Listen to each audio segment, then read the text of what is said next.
All right, we're going to spend some time today talking about the next phase of World War II. We mentioned, or we covered in the last section, the German invasion of the Soviet Union. We talked about the events in the Pacific that led to the United States moving from an isolationist nation to a full participant in declaring war on Japan, and then Germany and Italy declaring war on the United States. So in this point in the war, we'll talk about some of the key events that happen that start to turn the tide in the favor of the Allies. Our objectives in this section. We'll talk again, as we did in World War I, about nations devoting all their resources. So the idea of total war contributing to the war effort in this World War. We'll talk about those key victories in different parts of the world, whether it's the Pacific, North Africa, or in Europe, that begin to turn the tide in the favor of the Allies against the Axis powers. And we'll talk about the ultimate Allied invasion of Europe, something as we mentioned before, Stalin had been calling for since Germany attacked the Soviet Union, but the invasion of German-controlled France across the English Channel. So we'll talk about D-Day. So our focus question, how did the Allies begin to push back against the Axis powers? Well, 1942 was probably the lowest point for the Allies. They were in trouble. Britain was the sole holdout in Europe, and even though the Royal Air Force had been effective in neutralizing the German Air Force, Britain was still getting bombed on a very regular basis. We had German forces deep within the Soviet Union. We had the Japanese basically doing whatever they pleased in the Pacific without much opposition.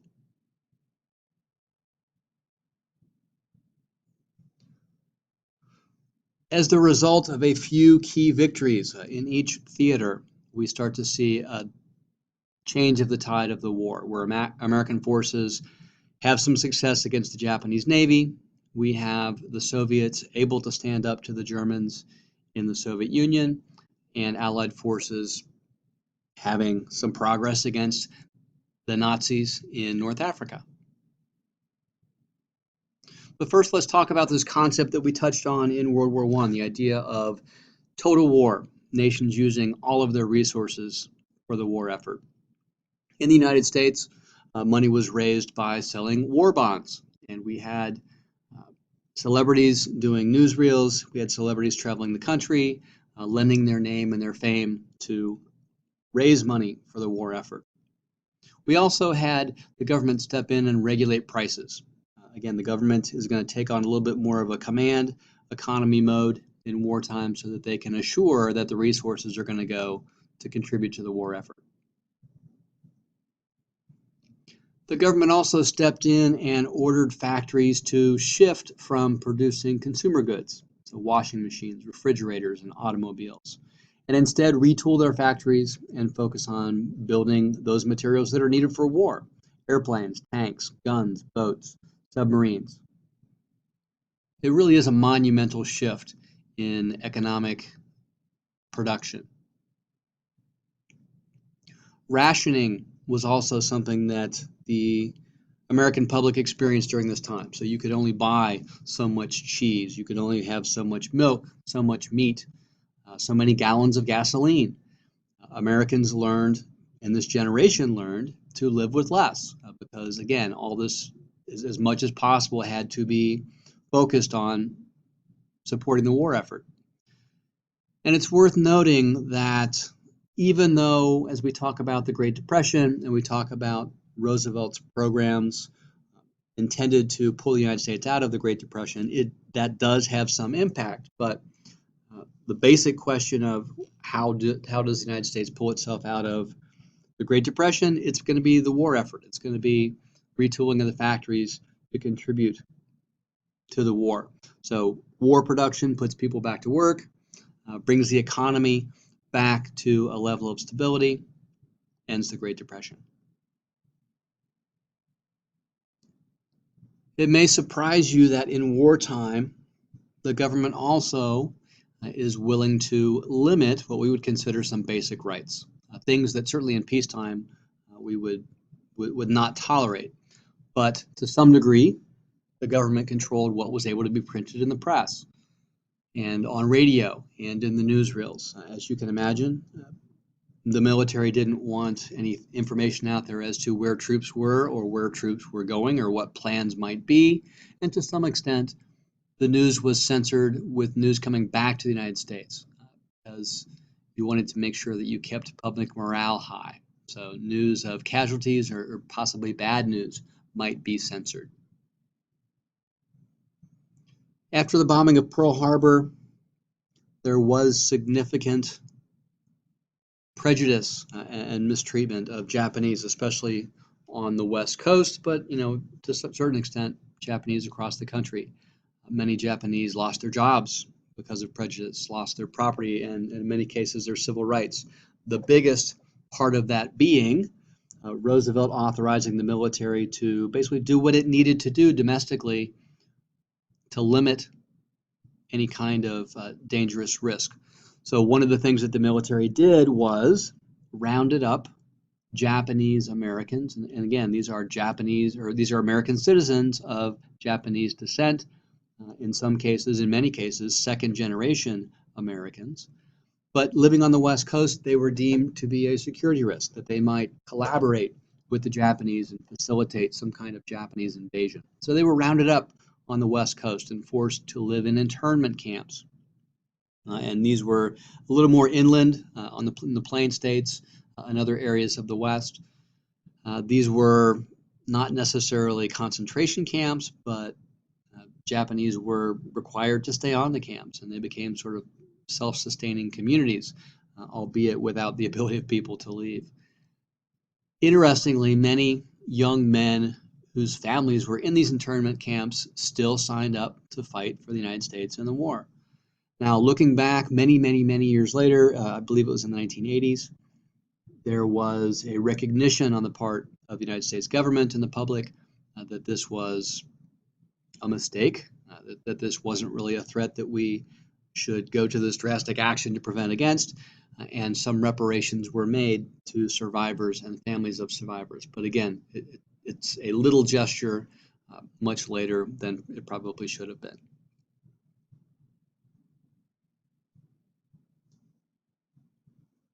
Women made significant contributions in the war effort, sometimes close to the front, sometimes much further away. So driving ambulances, working in medical facilities, delivering airplanes. There was a version of a female Air Force, and these were women who would fly planes that had been produced in the States across the Atlantic to deliver them to Great Britain. So there was, interestingly, a women's Air Force. Also, women made contributions in decoding messages. If you've seen some of the World War II related movies in recent years, there's something called Enigma, which was the German secret code. And there were Enigma machines that allowed them to send coded messages back and forth. Well, there was a significant effort in Great Britain to decode these messages. The Allies had recovered some of these Enigma machines, and there was a whole operation in Great Britain, and women were a key contributing factor in helping decode some of those messages, and both in the European theater and in the Pacific theater.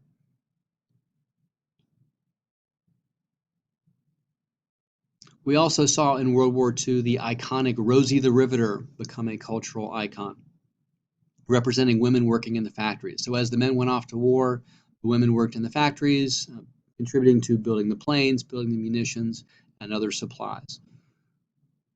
Rosie the Riveter is still used today as a symbol of feminism. You'll see it used in all kinds of messages. And the model, Mary Doyle Keefe, for Rosie the Riveter, and the Norman Rockwell painted image of Rosie the Riveter, probably the most famous version. She just passed away a few years ago. Shift gears a bit. So once the United States gets into the war, the Allies get together, the big three, Roosevelt, Churchill, and Stalin get together in Tehran, Iran, and lay out the plans for how the war's going to progress and where they're going to put their efforts. Remember, we talked about now that the United States is in the war, where are they going to put the most of their resources? Are they going to focus in the Pacific against the Japanese, who first attacked the United States, or are they going to focus in Europe? And the decision was made to focus initially resources to end the war in Europe, and once that is finished, it would beef up any kind of efforts in the Pacific. Remember, with these three allies, we have two in the West, Churchill and Roosevelt, and we have communist Stalin in the East. There is a natural distrust between Stalin and the West. Now, Stalin feared that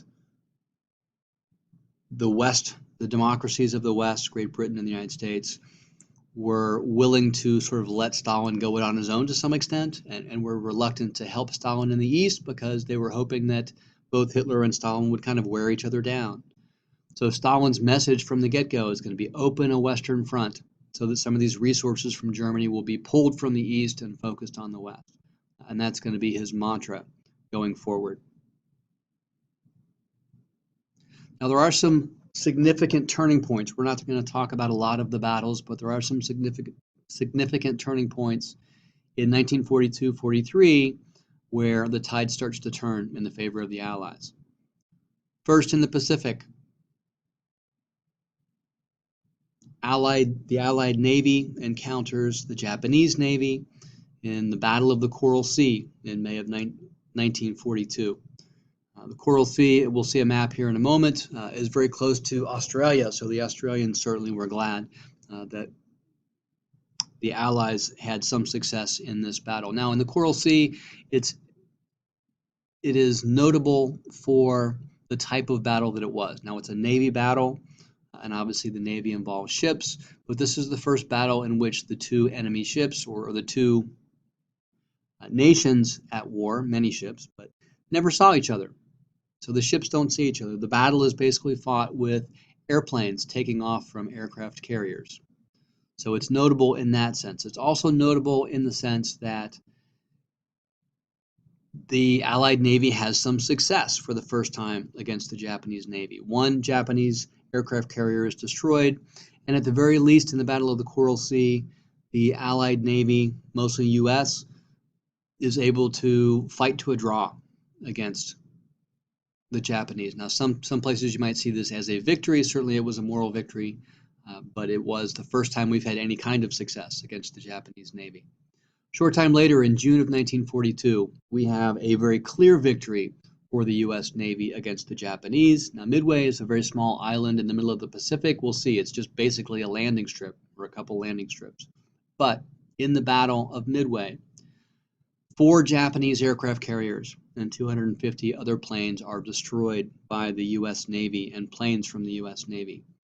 From Midway in June 1942 on, the Japanese do not have the resources available to conduct offensive operations. So that really is a significant turning point for the Allies against the Japanese in the Pacific. In the European front, Allied forces have some success in North Africa, driving the Axis powers back into Tunisia. Once they gain control of North Africa after November 1942, they make the crossing of the Mediterranean into southern Italy, and Allied forces begin to work their way up the Italian peninsula to the point where the Italian forces are defeated in July of 1943. Now, sometimes you'll see the invasion up through Italy called the soft underbelly of the Axis.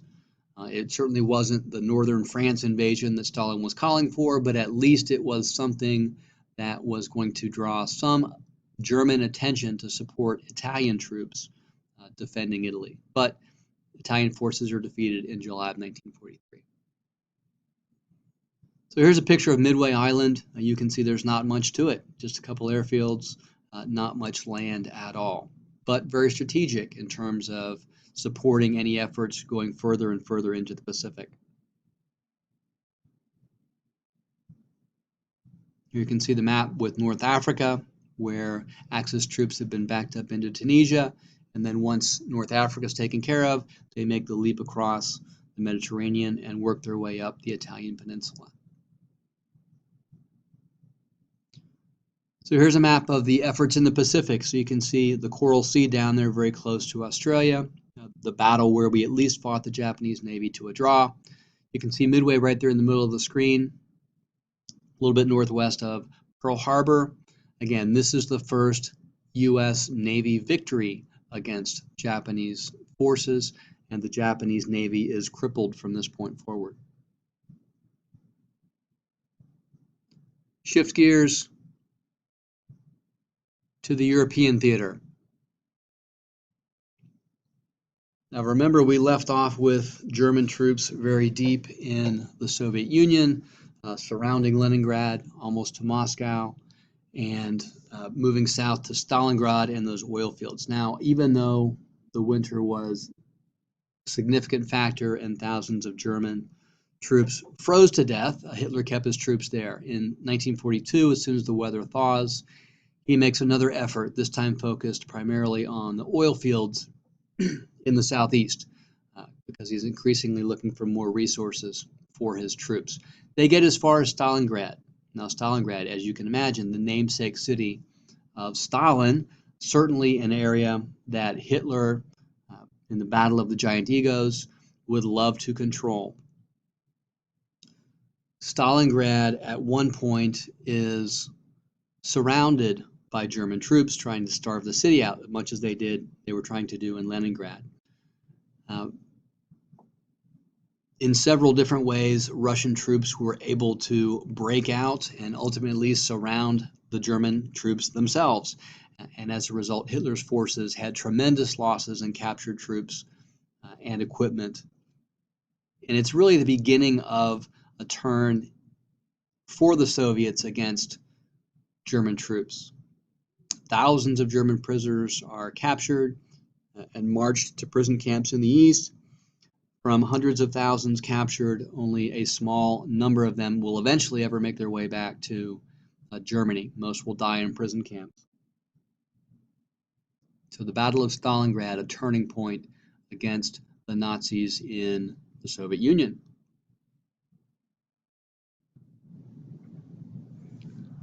By 1944, the Allies had finally built up enough resources in terms of troops, in terms of supplies and equipment in Great Britain to make the invasion across the English Channel and work to liberate Nazi-controlled France.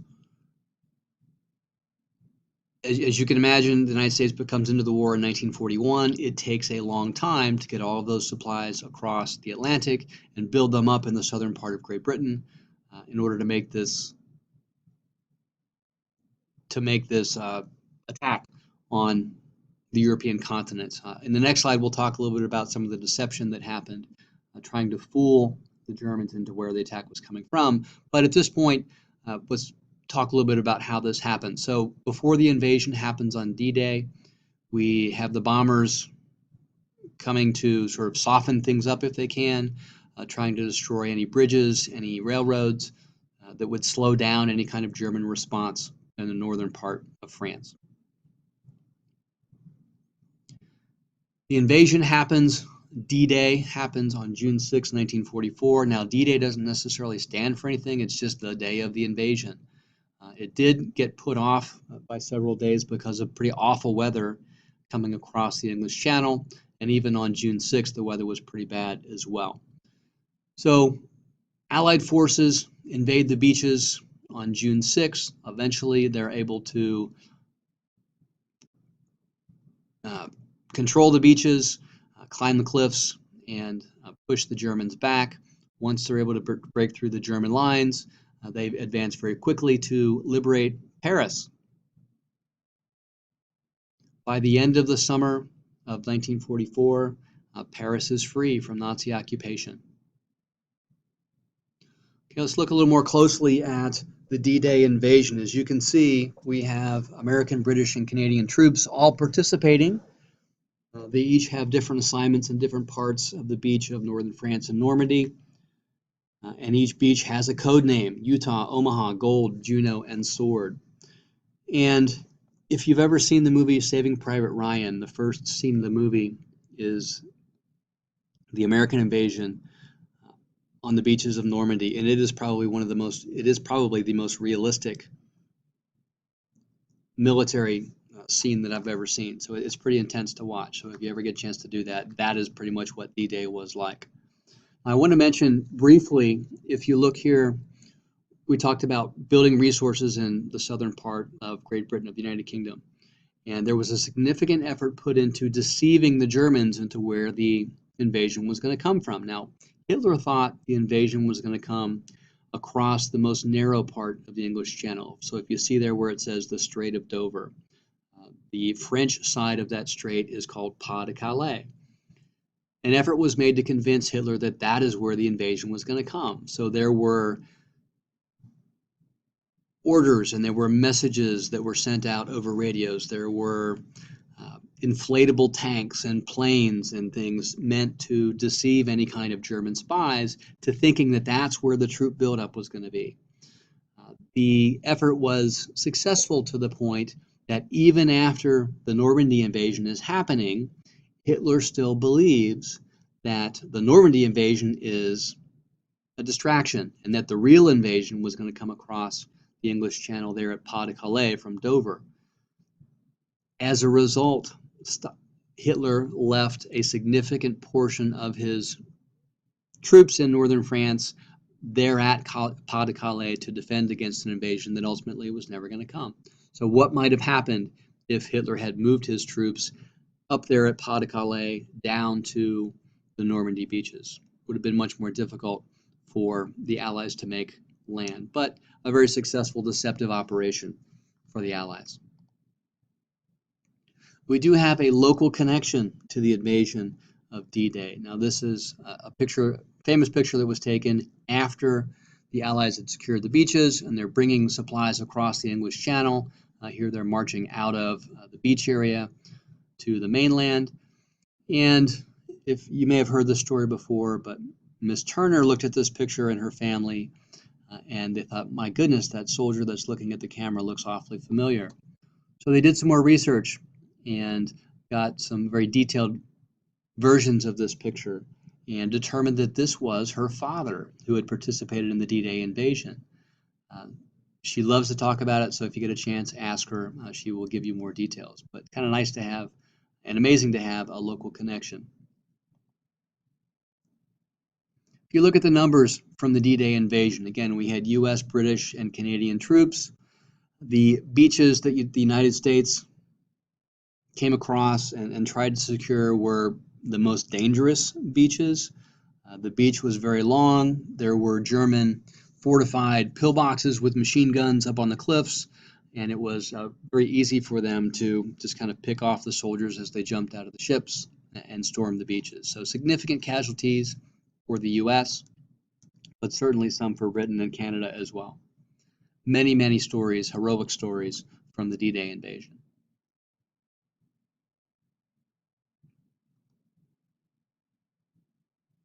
Once the beaches were secured, and this certainly was no easy task, certainly was a dangerous task, but eventually it was a successful effort, and the Allies were able to move significant resources across the channel through the Normandy beaches and to support the effort to push toward Berlin. So here you have a map that kind of shows the Soviets advancing from the east once they defeat the Nazis at Stalingrad. They're racing and pushing the Germans back toward Germany and Berlin. Also the same is happening from Leningrad and Moscow. From the west, once the forces invade at Normandy, Paris is liberated, there's an effort to push the Germans toward the east, back toward Germany and Berlin. So this is the point where we kind of have the race to Berlin. Allied forces pretty much dominated the skies at this point. The Luftwaffe was not a factor anymore. So Allied planes taking off from the United Kingdom were able to fly not just at nighttime under the cover of darkness, but they were able to do daytime raids as well. And there was significant bombing of German troops, German military, and civilian German cities at this point in the war.